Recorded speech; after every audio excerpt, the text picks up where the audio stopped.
ये श्री सद्गुरु साहिब की जय हो। सतनाम साहिब। आदरणीय सद्गुरु साहिब तथा उपस्थित साध संगत, आप सब के चरणों में मेरा प्रणाम। हम सब सत्संग करने के लिए, परमात्मा की चर्चा, उनका गुणगान सुनने के लिए यहाँ पर आज आए हुए हैं।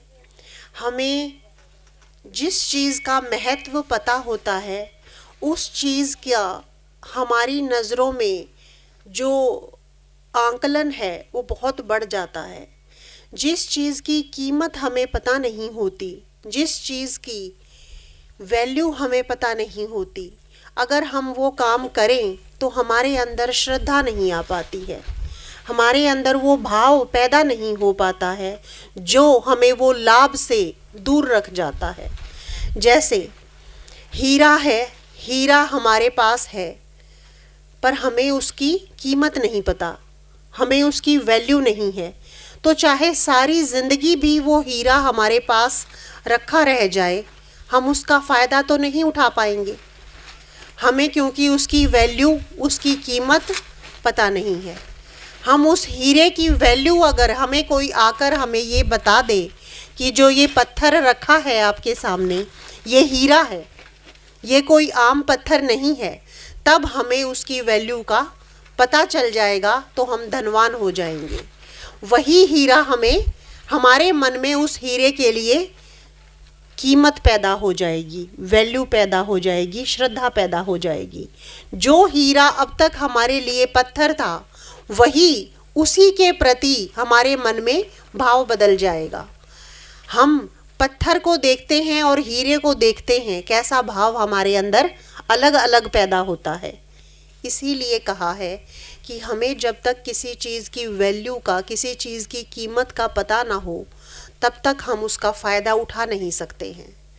इसी तरह से हमें दो चीज़ों का कीमत का जब पता होगा, तभी हम उसका फ़ायदा उठा पाएंगे। पहली सत्संग और दूसरा सद्गुरु, या पहले सद्गुरु और दूसरा सत्संग एक ही होते हुए दो वस्तुएं हैं, क्योंकि सद्गुरु जब हमारे जीवन में आते हैं तभी हमें सत्संग प्राप्त होता है।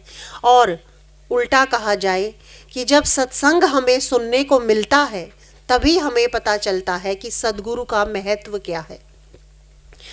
कहते हैं 68 तीरथ गुरु चरणन में, परवी होत अखंड, सहजो ऐसा धाम नहीं, सकल अंड ब्रह्मंड। सद्गुरु की इतनी महत्ता क्यों है? सारी जिंदगी भी अगर हम यात्राएं करें, तीर्थों पे जाएं, पुण्य कमाने की चेष्टाएं करें, तो भी हम 68 तीर्थ घूम नहीं सकते हैं। सद्गुरु के चरणों में माथा नवाने से, सहजो बाई जी हमें बताती हैं कि सद्गुरु के चरणों में माथा रखने से, उनके चरणों में अपना मन रखने से, उनके चरणों में अपना भाव रखने से हमें 68 तीर्थों का फल एक ही क्षण में मिल जाता है। और अगर हम ऐसे ही माथा नवाते रहें, सद्गुरु साहिब का दर्शन हम ऐसे ही करते रहें, हम उन्हें आम इंसान समझ के अगर ऐसा करते रहेंगे, तो हमारे साथ भी वही हो जाएगा जो पत्थर हीरे को समझते चले गए। था तो हीरा, पर हमने उसे क्या समझ लिया? पत्थर। अगर हम ऐसे ही श्रद्धा के बिना उनका दर्शन करते हैं, अगर हम मन में भाव रखे बिना चरण स्पर्श करते हैं, तो हमें 68 तीर्थों का फल नहीं मिल पाएगा। क्यों? क्योंकि हमारे मन में वो भाव, वो कीमत, हमें उस चीज़ की पता है ही नहीं। जब हमें पता चल जाता है, गलती हमारी भी नहीं होती है, क्योंकि हमें क्या पता पत्थर और हीरे में अंतर क्या है, हमें तो नहीं पता है। जब कोई हमें बता देगा, जब कोई पारखी हमारे जीवन में आएगा, वो जब हमें सामने से बताएगा, तभी हमें हीरे और पत्थर का अंतर स्पष्ट हो पाएगा। नहीं तो हमने देखा है, माताएं बहनें मेरी सारी हैं, हम नकली जेवर भी पहन लेती हैं जो हीरे के जैसा चमकता है, पर हमें कहीं अंदर पता होता है कि वो हीरा है नहीं, उसमें हमारी श्रद्धा हीरे के जैसी नहीं होती है। इसी तरह से जब हम हीरे का जेवर पहनते हैं तब हमारे अंदर कैसा भाव पैदा होता है। ठीक ऐसा ही होता है जब सद्गुरु हमारे जीवन में आ जाते हैं। हमें 68 तीर्थों का फल एक ही पल में मिल जाता है। लोग एक एक तीर्थ पर जाने के लिए कितनी कितनी कोशिशें करते हैं और 68 तीर्थों का फल हमें एक ही पल में मिल जाए, क्या इससे अच्छा कुछ हो सकता है हमारे लिए। इसलिए अपने मन में ये श्रद्धा का भाव लेकर जब हम गुरु शरण में आएंगे तो हमें वो फल मिल पाएगा। अगर हमारे मन में उसकी कीमत ही पता नहीं होगी, उसकी वैल्यू ही पहचान जब तक हम नहीं करेंगे। पहचान क्या है? कद्र। कद्र। और मनुष्य तो देखिए सब बराबर हैं। सदगुरु साहिब के भी 2 हाथ हैं, 2 पैर हैं, वही शरीर है। शरीर तो हमारे आपका भी ऐसा ही है जैसा उनका है, लेकिन अंतर तो है ना। ठीक वैसे ही जैसे हीरे में और नगों के, पीतल में और सोने के जेवर में जैसे अंतर है, ठीक ऐसे ही उनमें और हमारे में अंतर है। क्यों है ये अंतर? ऐसा क्या होता है सदगुरु में? एक तो मैं बता चुकी, 68 तीर्थ कैसे आ जाते हैं उनके चरणों में। 68 तीर्थ, जबकि शरीर तो उनका भी वही है, काया तो उन्हें भी वही मिली है, वही 2 आंखें, नाक, हाथ, पैर वही है ना उनके पास भी। फिर ऐसा क्या हो जाता है कि वो तो तीर्थ हो जाते हैं और हम नकली जेवर की तरह से ज़िंदगी बिता देते हैं। ऐसा ये होता है कि हम सिर्फ अपने बारे में भी नहीं सोच पाते। हमें ये पता नहीं होता कि हमारे इस मनुष्य के तन की कीमत क्या है। हमारा ये मनुष्य का जो तन हमें मिला है, ये इसका लक्ष्य क्या है, हमें ये पता नहीं होता। उन्हें ये पता होता है, उन्हें ये पता भी होता है और वो ये दूसरों को भी एहसास दिलाते हैं कि तुम्हारे, क्या हम ऐसा करते हैं? हम तो किसी के मनुष्य के तन का लक्ष्य उसे जनाने की कोशिश नहीं करते। हमने तो कभी सारी जिंदगी ताउम्र किसी को ये बताने की कोशिश नहीं की कि मनुष्य का तन हमें क्यों मिला है। वो ऐसा करते हैं। वो सिर्फ अपने तन का महत्व नहीं जानते, वे हमारे तनों का महत्व भी हमें, वो जानते हैं कि मेरे अंदर परमात्मा है, आप लोगों के अंदर भी परमात्मा है। उनके अंदर वो जानते हैं, प्रकट हो जाता है परमात्मा। ऐसे ही जैसे जब हम सोने का जेवर पहनते हैं तो हमारे अंदर भाव प्रकट हो जाता है ना। माताएं बहनें इस बात को बहुत अच्छे से समझ पाएंगी। अगर भाइयों के जेब में करोड़ रुपए कोई डाल दे तो उनके अंदर कैसा भाव पैदा हो जाएगा? अमीर होने का भाव पैदा हो जाएगा। जबकि अगर पैसे ना हो तो वो भाव पैदा नहीं होता। ठीक इसी तरह से क्योंकि हमें पता चल गया कि हम करोड़पति हैं, हमें पता चल गया कि हमारे पास सोना है, पता चल गया, हमें कद्र हो गई, वैल्यू समझ आ गई। मनुष्य का तन देखिए हमारे सबके पास है, लेकिन कद्र कितनों को है? कितनों को ये पता है कि ये मनुष्य का तन क्यों मिला है? देखिए सारे काम इस शरीर से हमने सारे काम किए हैं, भक्ति भी हमें इसी शरीर से करनी है। यही भक्ति का लक्ष्य जो हमें इस शरीर से मिला है, यही वो हीरा है जो हमारे अंदर दबा हुआ है। ये लक्ष्य हमें अभी तक पता नहीं था कि हमारे इस मनुष्य के शरीर का जो मकसद है, ये शरीर हमें एक वचन देने के बाद मिला है कि हे ईश्वर मैं तेरी प्राप्ति करूँगा, हे ईश्वर मुझे तो मनुष्य का तन ठीक ईश्वर के जैसा है। आप लोगों ने मंदिरों में भगवानों की मूर्तियां देखी है ना, सब मनुष्य के जैसी हैं और वो भी जवान मनुष्य के जैसी, बूढ़ियों की जैसी नहीं है। ऐसा क्यों है? श्री राम का कभी चेहरा देखिए मूर्तियों में, श्री कृष्ण का कभी देखिए, क्या वे वृद्ध नहीं हुए थे? वे वृद्ध हुए भी थे और नहीं भी थे, क्योंकि उनकी आयु से उन्होंने अपना लक्ष्य हासिल कर लिया था। उनका उस जवान मूर्ति का क्या मतलब है? माता का भी अगर आप चेहरा कभी देखेंगे मूर्ति में, आपको दमकता हुआ जवान माता का चेहरा नजर आएगा। पहला मतलब तो उसका ये है कि अपना सबसे अच्छा वक्त, जवानी, यौवन हमें परमात्मा के हिस्से लगा देना चाहिए। और सबसे ज़रूरी काम क्या है? वो है अपने आप को बुढ़ापे से, अपने आप को बीमारी से, अपने आप को जन्म मरण से बचाना। ये हमारा लक्ष्य है। ये लक्ष्य समझाने के लिए मैं आप लोगों के सामने एक कहानी रखना चाहती तो थी मैं एक बहुत लंबी, बहुत ऊंची वाणी रखना आज, पर मैंने देखा कि उससे अच्छा है मैं सरल सत्संग रखते हुए आपके सामने एक कहानी, एक सच्ची घटना रखूं। कहते हैं एक लकड़हारा था। वो लकड़हारा रोज़ लकड़ियाँ काटता था और अपने परिवार का पालन पोषण करता था। कहते हैं जब भगवान देता है तो छप्पड़ फाड़ के देता है। किसी दिन मालिक को उस पे दया आई, संत उसके सामने से निकले। संत को उस पे दया आई। लकड़हारा लकड़ी काट रहा था, उसके परिवार का गुजारा नहीं हो पाता था। उसने, लकड़हारे ने संत का सम्मान किया, फिर भी उसके पास खाने के लिए, पीने के लिए, देने के लिए कुछ था नहीं उसके घर में। पर जब उसके दरवाजे पर संत आए तो उसने अपना भाव दिया। उसने अपने मन की श्रद्धा से उन्हें जल पिलाया, उनका सम्मान किया कि मेरे पास तो कुछ भी नहीं है। संत को दयालु होते हैं, उस पे दया आई। संत ने, जहाँ जाते हैं संत दयावान होते हैं, दाता होते हैं। जहाँ जाते हैं, जिसके दरवाजे पे जाते हैं, कुछ ना कुछ क्या करके आते हैं? दे के आते हैं। लेना उनका स्वभाव होता ही नहीं है। संत ने सोचा इसे क्या दूं? तो उसने कहा, बेटा यहाँ पर एक चंदन का बाग है, ये चंदन का बाग ले, मैंने तेरे नाम कर दिया।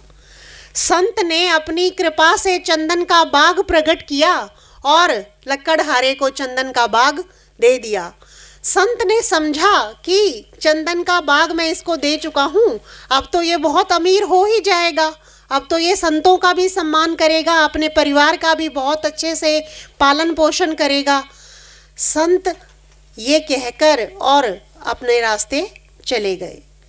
1 साल के बाद अब लकड़हारा बेचारा, वही जो हमारे साथ हुआ कि तन तो उनके पास भी है, तन हमारे पास भी है, शरीर संत का भी है, शरीर हमारा भी है। लकड़हारे को लकड़ी ही नजर आई, उसे चंदन की पहचान नहीं थी।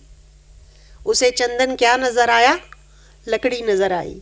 वो उस चंदन की लकड़ी को भी काट काट के चूल्हे में फूंकता रहा और अपने परिवार के पालन पोषण में उसने थोड़ा बहुत, उसने 1 साल के बाद, कुछ वक्त के बाद संत का फिर से वहीं से गुजरना हुआ।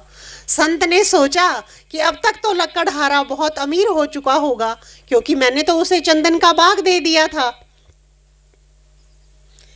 लकड़हारे को बेचारे को कहाँ पहचान थी? किस्मत के बिना संत कहाँ क्या दे पाते। उसने सारी लकड़ियाँ फूंक डाली थी, उसके पास सिर्फ एक ही पेड़ बचा था। तो संत ने पूछा, बेटा तेरा पैसा कहाँ है? कि पैसा कौन सा, आपने तो लकड़ी का बाग दिया था। कि बेटा वो लकड़ी का बाग ऐसी ही लकड़ी नहीं थी, वो चंदन की लकड़ी थी। वो बोला, उसने सर पकड़ लिया, उसने सर पकड़ लिया कि तू ऐसे कर, इसका एक टुकड़ा ले जा और बाजार में बेच के आ। लकड़हारा, संत मैं यहीं बैठा हूँ, तो इसकी कीमत का पता करके आ। लकड़हारा चंदन का टुकड़ा लेकर बाजार गया। उसकी कीमत आगे से आगे की, जितनी ज़्यादा से ज़्यादा कोई कीमत लगाए उसके पास बेचना, ऐसे मत बेच के आना कि संत जी लकड़ी है कौन खरीदेगा। कि बेटा तू यही तो गलती कर गया। लकड़ी लकड़ी में भेद होता है, काया काया में भी भेद होता है, संत संत में, मानव मानव में भी भेद होता है। उसको इतना पैसा मिल गया उस चंदन के टुकड़े का कि उसकी गरीबी दूर हो गई। वो वापस आया, उसने संत के चरण पकड़ लिए कि साहिब आपने ये तो नहीं बताया था कि ये, मुझे तो चंदन की पहचान ही नहीं थी। मैंने तो समझा कि ये भी आम लकड़ी है और मैंने तो उसे अपने चूल्हे में फूंक दिया। कि बेटा अब मेरे पास, तेरे पास तुझे देने के लिए क्या बचा है? अब तो तू वही ले सकता है जितना तेरे पास बचा है, क्योंकि कृपा बार बार नहीं होती। भगवान भी कहते हैं बार बार, जब कोई कद्र नहीं करता, देते तो बार बार हैं, लेकिन लकड़हारा बेचारा कद्र नहीं कर पाया, दिए हुए को उसने खो दिया। क्या है चंदन? चंदन है हमारी सांसें, हमारा ये शरीर। जो चंदन की कीमत को समझ जाता है वो तो संत बन जाता है। उसे तो अपनी सांसों की कीमत पता है। वो तो अपनी सांसों को, हर सांस से प्रभु को रटता है। वो तो हर सांस से ईश्वर को याद करता है। अपने देखिए, आपके भी अंदर ईश्वर हैं, हमारे भी अंदर ईश्वर हैं, पर बराबर हैं। जितने आप में हैं उतने हम में हैं, उतने ही संत में हैं, उतने ही सदगुरु साहिब में हैं। लेकिन देखिए अंतर कितना आ गया कि उन्होंने, जो भैया ने अभी भजन सुनाया था कि चकमक पत्थर में आग तो होती है, पर जब तक उसको टकराओगे नहीं अग्नि पैदा नहीं होती। हमने क्या किया? हमने अपनी सांसों में किसको याद किया? सोचिए, हमने अपनी सांसों से किसको कमाया? हमने अपनी हर सांस से ईश्वर को तो कभी कभार याद किया। कभी कभार हमें ये याद ही नहीं था, हमें ये पता ही नहीं था कि ये शरीर जो मिला है ये तो प्रभु की प्राप्ति के लिए मिला है। ये लक्ष्य तो हमें पता ही नहीं था। हमें अगर ये पता होता, अब अगर जैसे ये पता चल गया है कि ये मनुष्य का शरीर सिर्फ और सिर्फ भक्ति कमाने के लिए, परमात्मा को प्रकट करने के लिए मिला है, तो हम सब क्या करेंगे? परमात्मा को पाने की कोशिश ज़रूर करेंगे। सदगुरु, जब अब हमें पता चला है कि सदगुरु साहिब के, सिर्फ सच्चे सदगुरु के बारे में बात हो रही है, ऐसे तो बहुत सारे बाबा जी बनकर घूमते हैं। सबके चरणों में 68 तीर्थ नहीं होते, क्योंकि सबके अंदर ईश्वर प्रकट नहीं होते हैं। ईश्वर प्रकट जिसके, मटका तो वो भी है जिसमें शराब भरी है, मटका तो वो भी है जिसमें गंगा जल भरा है। मटका तो बाहर से एक जैसा है, लेकिन अंदर के तत्व में तो बहुत अंतर है। जिस मटके से अमृत पिएंगे अमर हो जाएंगे, जिस मटके से शराब पिएंगे अपना होश गवा बैठेंगे। इसीलिए कहा है कि अपने सदगुरु साहिब की पहचान हमें होनी चाहिए। उनके अंदर परमात्मा रूपी अमृत भरा है। जब हम उनके वचनों के द्वारा वो अमृत पिएंगे, जब हम उनकी आज्ञा में रहकर वो अमृत पिएंगे, तो हम भी अमर हो जाएंगे, हम भी जन्म और मरण से मुक्त हो जाएंगे। इसलिए लकड़हारे की तरह से हमें अपनी सांसों, क्या है हमारे में चंदन? हमारी सांस, हमारी एक एक सांस कीमती है, क्योंकि कीमत उसी चीज़ की होती है जो लिमिट में मिली है। देखो, जब मौत आएगी तो एक सांस भी मांगी नहीं मिलेगी। क्या मिलेगी? नहीं मिलेगी। यानी ये बहुत कीमती और बहुत लिमिटेड चीज़ हमें दी गई है, बहुत लिमिट में हमें सांसें मिली हैं। उम्र किसी की 70 है, किसी की 80 है, किसी की 90, किसी की 100, पर है लिमिट में। अब हमें पता नहीं हमारी उम्र कितनी है। देखिए, जिस सांस में हमने संसार को याद किया, वो संसार तो लकड़ की तरह से जला डाली। चूल्हा क्या है? संसार ही तो है, बुराइयां ही तो है। निंदा करी, जिस सांस में निंदा की, किसी का बुरा चाहा, क्या किया? लकड़ की तरह उस सांस को जला ही तो डाला, बर्बाद ही तो कर डाला। लेकिन जिस चंदन को पहचाना, जिस सांस को पहचाना, सदगुरु साहिब के शरण में जाने के बाद हमारी हर सांस चंदन की खुशबू देने लग जाएगी। कैसे? हमारे अंदर भी वो शक्ति प्रकट हो जाएगी। हमारे अंदर क्या प्रकट हुई है? हमारे अंदर शक्ति। हमें ये सोचना चाहिए, हमने सारी जिंदगी भक्ति की है। हमने ऐसा, यहाँ पर मुझे नहीं लगता कोई बच्चा भी बैठा होगा जिसे भगवान के बारे में पता ना हो। सबको भगवान के बारे में पता है, लेकिन हमें अपने आप से पूछना चाहिए कि क्या हमारे अंदर आत्मा प्रकट है? क्या हमारे अंदर परमात्मा प्रकट है?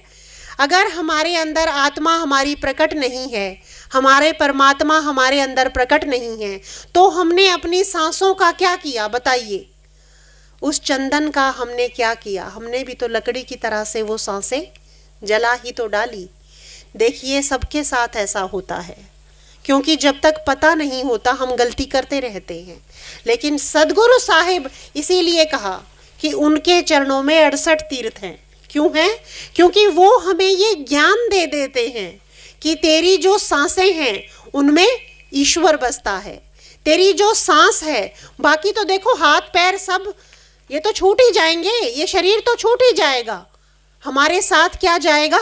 हमारा अच्छा, हमारा बुरा, हमारा जीवन, हमारी सांसें, हमारा आत्मा।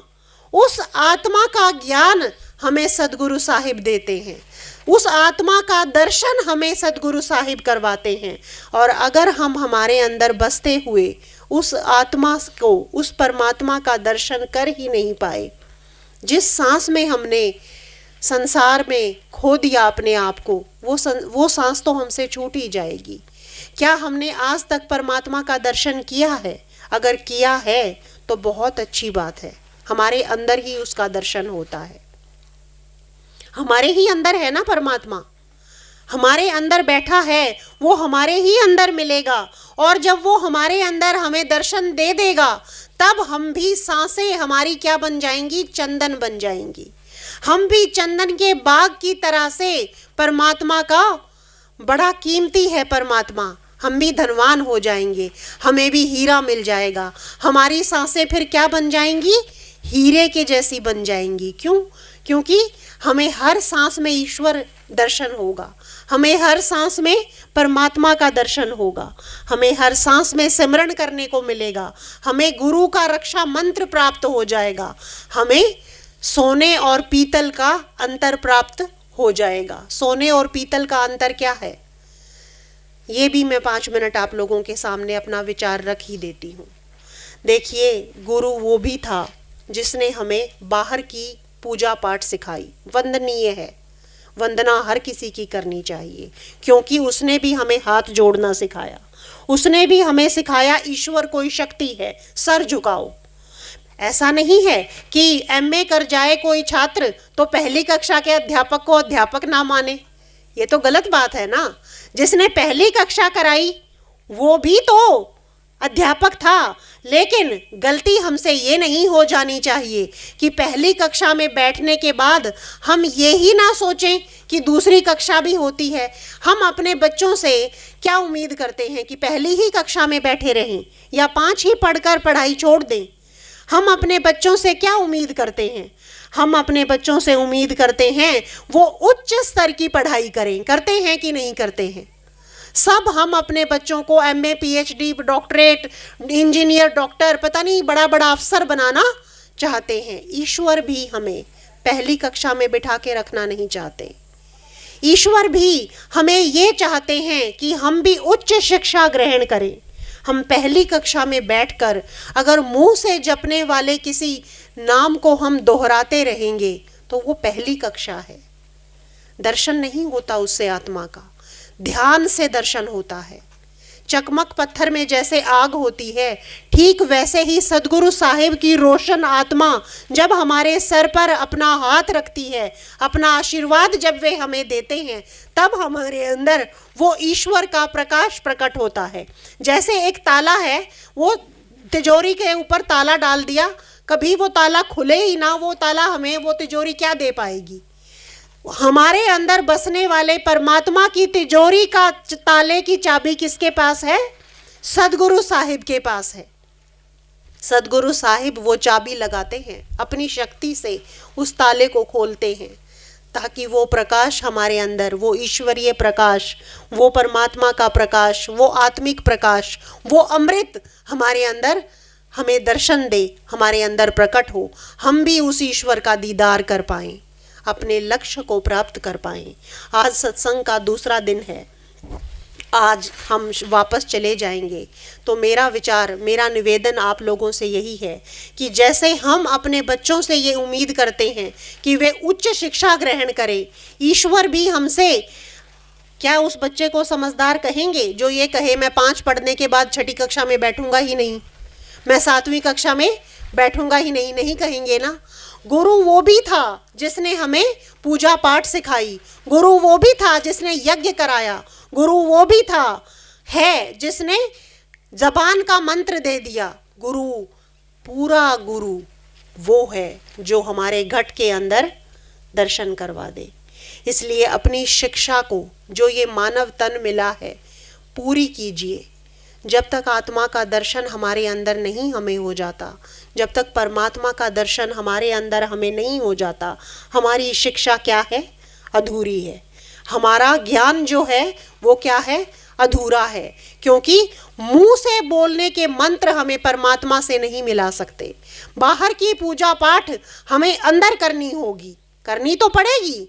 ऐसा थोड़ी है कि सदगुरु साहिब से नाम ले लेंगे तो पूजा पाठ नहीं करनी होगी, करनी होगी। सच्ची पूजा पाठ करनी होगी, सांसों की माला फिरानी होगी।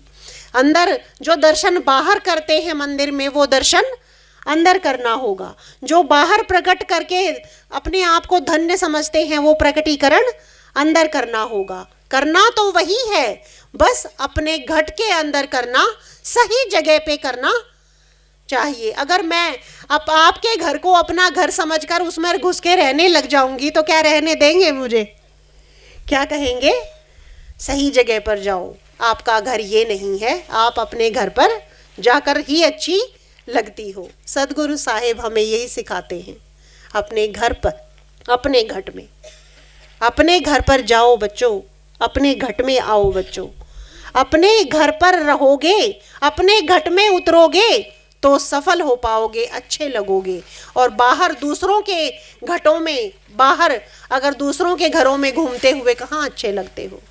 जब तुम्हारे अंदर सब कुछ है तो बाहर क्यों भटकते हो? ये सदगुरु साहिब सिखाते हैं। इसीलिए उनके चरणों में 68 तीर्थ कहे जाते हैं।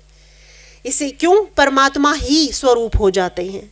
परमात्मा के चरणों में जब हम माथा नवाएंगे तो कौन से 68 तीर्थ, कौन सी गंगा, कौन सा पहाड़, कौन सी नदी, क्या बच जाएगा? सब कुछ हमारे ही अंदर प्रकट हो जाएगा। अगर मौका मिला तो अगली बार इस बात पर मैं चर्चा ज़रूर करूंगी कि हमारे अंदर क्या क्या है। आज इतना समय नहीं है। अब सदगुरु साहिब आपके सामने विचार रखेंगे, आप वो सुनिएगा। अगली बार जब हमें अगर मिलने का मौका मिला तो मैं हमारे घट के अंदर क्या क्या खजाना भरा पड़ा है, हम इतने निर्धन नहीं हैं जितने बनकर घूम रहे हैं, उसके बारे में हम चर्चा ज़रूर करेंगे। अगला मौका ईश्वर से, सदगुरु साहिब के चरणों में अगर हमें मिलने का मिला तो हम ये चर्चा भी ज़रूर करेंगे। अब हम सब मिलकर सदगुरु साहिब के वचनामृत सुनेंगे। प्रेम से बोलिए श्री सदगुरु साहिब की जय हो। सतनाम साहिब।